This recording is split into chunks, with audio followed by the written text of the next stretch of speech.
5ই August 2024 বাংলাদেশের ইতিহাসে একটা খুবই গুরুত্বপূর্ণ দিন। দীর্ঘ 15 বছরের শাসনের পর ক্ষমতা ছেড়ে এক প্রকার পালিয়ে যেতে বাধ্য হয়েছেন দেশের প্রধানমন্ত্রী শেখ হাসিনা। ঢাকার রাস্তায় অলিতে গলিতে আজ বিজয়ের উৎসব, লোকজনের মুখে একটাই কথা, আমরা স্বাধীন। কিন্তু সত্যি কি তাই? বাংলাদেশের এই বিক্ষোভ কি শুধুমাত্র ছাত্রদেরই আন্দোলন ছিল, নাকি শেখ হাসিনার পদত্যাগের পেছনে ছিল কোনো বিদেশি ষড়যন্ত্র?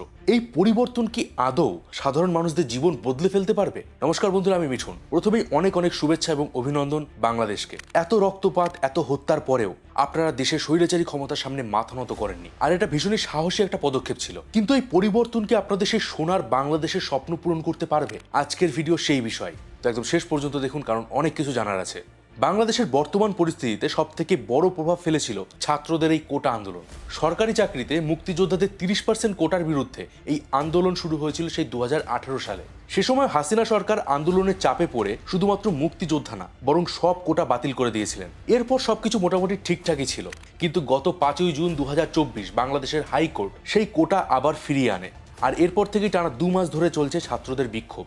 বিক্ষোভের মোটিভ কিন্তু শুরুতে একদম সিম্পল ছিল, যে মুক্তিযোদ্ধাদের কোটা বাতিল করে দিতে হবে। কারণ মুক্তিযোদ্ধার কোটায় বর্তমানে মুক্তিযোদ্ধারা না, বরং চাকরি করছে তাদের নাতি নাতিরা। আর তারপরে আসে শেখ হাসিনার সেই বিতর্কিত মন্তব্য, মুক্তিযোদ্ধার নাতি নাতিরা চাকরি করবে না তো কি রাজাকারদের নাতি নাতিরা চাকরি করবে? আর এখান থেকে শুরু হয় ছাত্রদের মন ভাঙা। তারা যে মানুষটার মুখের দিকে তাকিয়ে আন্দোলন করছিল, সেই তাদের দিকে এত উদাসীন। শুরু হয় আরো বড় আকারের আন্দোলন। কিন্তু এরপরেও সরকার ভুল করতে থাকে। সেই আন্দোলনকারীদের উপর গুলি করা, লাঠিচার্জ, দেশ জুড়ে ইন্টারনেট বন্ধ, রাস্তায় দাঁড় করিয়ে মোবাইল চেকিং, বাড়ি থেকে তুলে নিয়ে যাওয়া, কোনো কিছু বাদ যায়নি। যে সমস্যাটা শুরুতে টেবিলে বসে আলোচনার মাধ্যমে সলভ করা যেত, সেটাকে এমন ভীষণ আকার দিয়েছে সরকারের ওভার কনফিডেন্স। আর এই ওভার কনফিডেন্সের কারণ কি ছিল জানেন? কারণ যে বাংলাদেশের মানুষেরা আজ শেখ হাসিনার বিরুদ্ধে চলে গেছে, তারাই কিন্তু একটা সময় তাকে নাম দিয়েছিলেন জননেত্রী। প্রশ্ন হলো, সেই জননেত্রী থেকে তিনি কিভাবে স্বৈরাচারী হয়ে উঠলেন? বাংলাদেশের এই আন্দোলন কি শুধুই কোটার জন্য, নাকি এর পেছনে ছিল মানুষের আরো জমানো ক্ষোভ? চলুন এবার সেটা একটু ডিসকাস করি, নইলে আজকের দিনে বাংলাদেশে যেটা হচ্ছে সেটা বুঝতে আপনাদের একটু অসুবিধা হবে। 1947 সালে জন্ম হয় শেখ হাসিনার। 1971 সালে তার পিতা শেখ মুজিবুর রহমান মুক্তিযোদ্ধা এবং ভারতের সহযোগিতায় পাকিস্তান থেকে বাংলাদেশকে স্বাধীন করেন। কিন্তু এর ঠিক 4 বছরের মাথায় 1975 সালে সম্পূর্ণ পরিবার সহ শেখ মুজিবুর রহমানকে হত্যা করা হয়। আর এটাই ছিল বাংলাদেশের ইতিহাসের প্রথম মিলিটারি কূপ। এই সময় বঙ্গবন্ধু 2 মেয়ে শেখ হাসিনা এবং শেখ রেহানা জার্মানিতে ছিলেন, যার কারণে তারা বেঁচে যান। পরবর্তীকালে 1981 সালে শেখ হাসিনা দেশে ফেরেন, যুক্ত হন রাজনীতির সাথে। বঙ্গবন্ধু দল আওয়ামী লীগকে তিনি নতুন করে শক্তিশালী করে তোলেন। সে সময় বাংলাদেশে মিলিটারি জেনারেল এরশাদের শাসন চলছিল। মিলিটারি শাসন বন্ধ করতে আর গণতন্ত্রকে ফিরিয়ে আনতে সে সময় শেখ হাসিনা রাজপথে আন্দোলন শুরু করেছিলেন। আজ যে আন্দোলনকারীদের উপর তিনি গুলি করেছেন, সেই আন্দোলন করেই কিন্তু তিনি ক্ষমতা এসেছিলেন। আর সেই সময় থেকে তিনি হয়ে ওঠেন বাংলার গণতন্ত্রের জাতীয় প্রতীক। 1996 সালে ভোটে জিতে তিনি প্রথমবার বাংলাদেশের প্রধানমন্ত্রী হন। এই সময় দুটো কারণে শেখ হাসিনা বাংলাদেশের জনগণের মনে জায়গা করে নিয়েছিলেন। একটা হলো ভারতের সাথে গঙ্গার জল নিয়ে তিনি একটা চুক্তি করেছিলেন, আর দ্বিতীয়টা হলো চট্টগ্রামের পাহাড়ি এলাকায় সে সময় যে ইনসার্জেন্সি হচ্ছিল, তিনি সেটা বন্ধ করেন। কিন্তু এর পাশাপাশি তার প্রথম টার্মেই প্রচুর পরিমাণে দুর্নীতি হয়, আর সেই দুর্নীতির সাথে তিনি নিজেও জড়িয়ে পড়েছিলেন। এর ফলে 2001 সালে তিনি আবার ভোটে হেরে যান। এছাড়াও বেশ কয়েকবার তাকে জেলে যেতে হয়েছিল। 2004 সালে তার উপর বোমা হামলা হয়, যাতে তার কানের কিছুটা অংশ ছিঁড়ে যায়। 2009 সালে তিনি আবার হিউজ মার্জিনে ভোটে জিতে ক্ষমতায় আসেন। বলতে পারেন একটা সময় মানুষ তার উপর অনেক বেশি ভরসা করেছিল, আর সেই ভরসা কিন্তু তিনি কিছুটা হলেও রেখেছিলেন। কিভাবে, চলুন এবার সেটা বলি। 2009 সালে যেখানে বাংলাদেশের জিডিপি ছিল $102 বিলিয়ন, সেটাই 2022 সালে গিয়ে দাঁড়ায় $460 বিলিয়ন। এমনকি পাকিস্তানের রুপির থেকে বাংলাদেশের টাকার মান বেড়ে যায়। সাথে দেশ জুড়ে গার্মেন্টসের বিজনেস বাংলাদেশকে অর্থনৈতিকভাবে চাঙ্গা করে। বাংলাদেশ একটা সময় খুবই গরিব দেশ হিসেবে পরিচিত ছিল, কিন্তু ওয়ার্ল্ড ব্যাংকের রিপোর্ট অনুযায়ী গত 20 বছরের মধ্যে বাংলাদেশের প্রায় 2.5 কোটি মানুষ দরিদ্র সীমা থেকে বেরিয়ে এসেছে।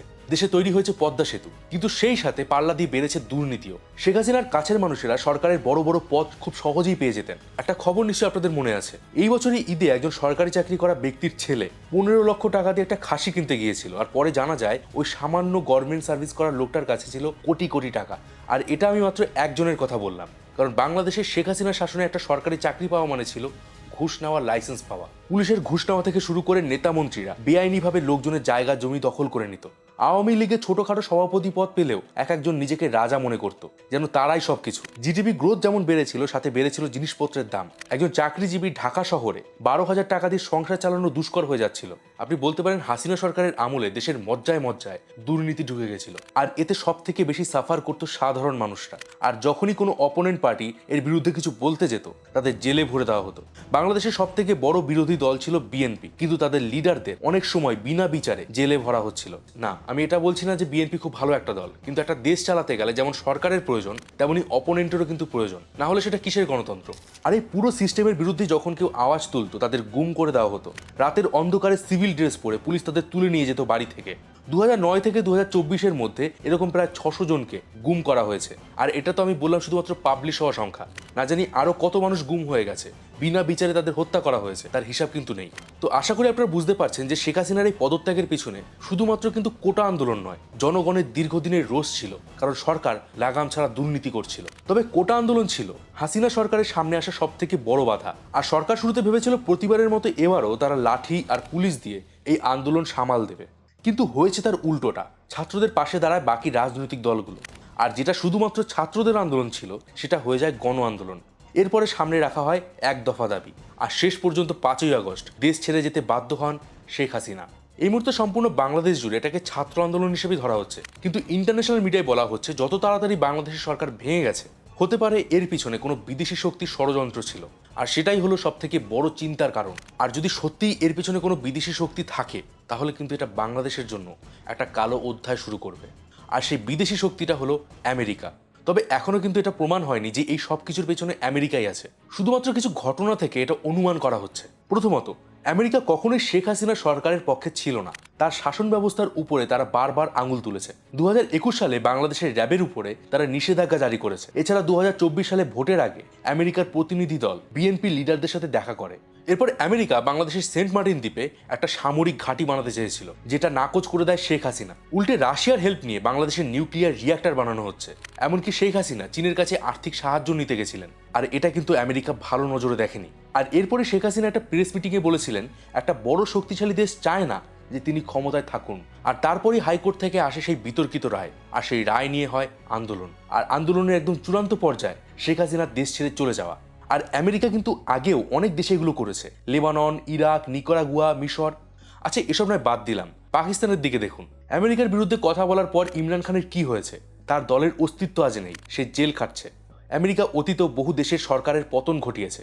তাই অনেকের মতে আজ বাংলাদেশে যেটা হচ্ছে সেটা হয়তো আমেরিকার কোনো চাল। দেখুন, মন থেকে কিন্তু আমি এটা চাই যে এই ধারণা কোনোদিন যেন সত্যি না হয়। এত মানুষের হত্যা, এত মানুষের কান্না, এগুলো যেন কোনো বিদেশি শক্তির চাল না হয়। বাংলাদেশ যেন প্রকৃত অর্থেই দুর্নীতি থেকে, স্বৈরাচারী শাসন থেকে মুক্তি পায়। 5ই আগস্টের পর থেকে সারা বাংলাদেশ জুড়ে দোকানপাট লুটপাট শুরু হয়েছে। শাসন ব্যবস্থা ভেঙে পড়েছে, পুলিশরা থানা ছেড়ে পালাচ্ছে, কিছু কিছু জায়গায় সাম্প্রদায়িক আক্রমণও হয়েছে। রাস্তায় ট্রাফিক পুলিশ নেই, বাংলাদেশের গণভবনে আক্রমণ হয়েছে, সেখান থেকে লুটপাট হয়েছে। আবার এটাও দেখা যাচ্ছে যে ছাত্ররা এত আন্দোলন করেছে তারাই আজ রাস্তায় ট্রাফিক সামলাচ্ছে, তারা রাস্তা পরিষ্কার করছে, তারা দেশ গড়ার দাবি করছে, মন্দির মসজিদে তারা রাত জেগে পাহারা দিচ্ছে, আর গণভবন থেকে চুরি হওয়া জিনিসপত্র তারা আবার ফিরিয়ে আনছে। আর এটা বাংলাদেশের জন্য একটা ভীষণই পজিটিভ ইন্ডিকেশন। তবে একটা প্রশ্নের উত্তর আমি পাইনি। এই উত্তর যদি আপনার কাছে থাকে তবে উত্তরটা আমাকে অবশ্যই কমেন্ট বক্সে জানাবেন। যে ব্যক্তি বাংলাদেশকে স্বাধীন করলো, যার জন্য 17 কোটি মানুষ একটা স্বাধীন দেশ পেল, সেই বঙ্গবন্ধুর মূর্তি কেন ভাঙা হচ্ছে? শেখ হাসিনা অন্যায় করেছে এটা না হয় বুঝলাম, কিন্তু বঙ্গবন্ধু, তার কি অপরাধ?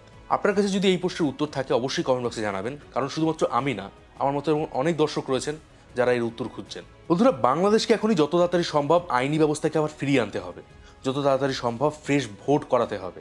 আর 5ই আগস্টের আগে এবং পরে এখনও যারা হত্যালীলা চালিয়ে যাচ্ছে, তারা সে যে পার্টির হোক না কেন, যে ধর্মেরই হোক না কেন, তাদের উপযুক্ত শাস্তি অবশ্যই দিতে হবে। আর আশা করছি যে বাংলাদেশের অর্থনীতি আগের তুলনায় অনেক বেশি গ্রো করবে। আর অলরেডি কিন্তু তার একটা ইন্ডিকেশন পাওয়া গেছে। শেখ হাসিনার ক্ষমতা ছাড়ার পর 6ই আগস্ট ঢাকা স্টক এক্সচেঞ্জ গত 3 বছরের মধ্যে সব থেকে বেশি গ্রোথ হয়েছে, 197 পয়েন্টের। বাংলাদেশের ইনভেস্টররা এতদিন অনেক দুর্নীতির শিকার হয়েছিলেন, তাই তাদের মনে এবার আশা জাগছে যে হয়তো এবার স্টক এক্সচেঞ্জ দুর্নীতিমুক্ত হবে। সবশেষে কোটা আন্দোলনের ভিডিওতে আমি যেটা বলেছিলাম সেটা আবারও বলছি, হিংসা দিয়ে কখনো কোনো মহৎ কাজ সম্পন্ন হয় না। মহৎ কাজ করতে গেলে বলিদান দিতে হয়। সেই বলিদান ছাত্ররা দিয়েছে, তারা দেশকে দুর্নীতি মুক্ত করেছে। আর এবার তাদের দায়িত্ব সেই দুর্নীতিমুক্ত দেশ বাংলাদেশকে এগিয়ে নিয়ে যাওয়া। আর ছাত্রদের কাছে অনুরোধ, দেশে যেন কোনো অসামাজিক, দুর্নীতিগ্রস্ত, সাম্প্রদায়িক সরকার ক্ষমতায় না আসে। আচ্ছা, আপনার কি মনে হয়, বাংলাদেশের এই ক্ষমতা বদল সত্যি কি কোনো বিদেশি শক্তির ষড়যন্ত্র, নাকি এটা প্রকৃত অর্থেই বাংলাদেশিদের রক্তের বিনিময়ে পাওয়া তাদের স্বাধীনতা? কমেন্ট বক্সে অবশ্যই জানান। ভিডিওটা ভালো লাগলে অবশ্যই একটা লাইক করে দিন, শেয়ার করে দিন বন্ধুদের সাথে। দেখা হবে পরের ভিডিওতে। ততদিন ভালো থাকবেন, সুস্থ থাকবেন। আর আমি ছিলাম মিঠুন, আপনাদের সাথে।